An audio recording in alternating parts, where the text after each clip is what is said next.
এই গরমে কুটুম বাড়ি যেতে কিংবা কুটুম বাড়িতে আসলে কিন্তু কিছু আনুক আর নাই আনুক তরমুজটা কিন্তু লিস্টে থাকে। তো তেমনি আমার বাড়িতে মা এসেছিলো, অনেক কিছুই নিয়ে এসেছিলো। তো তার মধ্যে একটা তরমুজও নিয়ে এসেছিলো। তো তরমুজটা আমি কিন্তু ফ্রিজে রেখে দিয়েছিলাম, কারণ তরমুজ যতদিন না ঠান্ডা হয় তো খেতে কিন্তু ভালো লাগে না। তো আমি তাই তরমুজটা কিন্তু ফ্রিজে প্রায় 1 ঘন্টার মতো রেখে দিয়েছিলাম।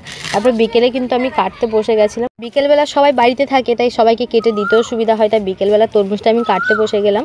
আর এদিকে মা কিন্তু ঘরে শুয়ে আছে, এদিকে বরের বসের সঙ্গে কথা বলছিলাম। তো তরমুজটা আমি কেটে নিলাম, কিন্তু দেখলাম তরমুজটা লাল ঠিক আছে, কিন্তু ব্যাপারটা হচ্ছে তরমুজটা যে একটা জল ভাবটা থাকে, যার জন্যই তরমুজটা খাওয়া, সেই জল ভাবটা কিন্তু শুকনো মতো হয়ে গেছিলো। কিন্তু তরমুজটা মিষ্টি ছিল, একটু শুকনো হয়ে গেছিলো। তাই মাকে বলছিলাম, মা তরমুজটা লাল কিন্তু শুকনো মতো হয়ে গেছে। তো তাই মা এসে দেখলো, বলে হ্যাঁ সত্যিই তো শুকনো মতো হয়ে গেছে। মা তরমুজটা কেটেও দেখে নিয়ে আসেনি। তো তরমুজ তো এরকম পড়তেই পারে, তাই না, ভেতরে কি আছে না আছে সবার সেটা তো আর জানা যায় না।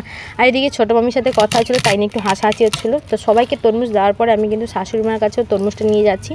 শাশুড়ি মা বাদায় কিন্তু ছাগলগুলো ঘাস খাওয়াচ্ছিলো, তাই সেখানে শাশুড়ি মার কাছে কিন্তু আমি তরমুজ কটা দিয়ে আসলাম। তো ভিডিওটা কেমন লাগলো অবশ্যই জানিও।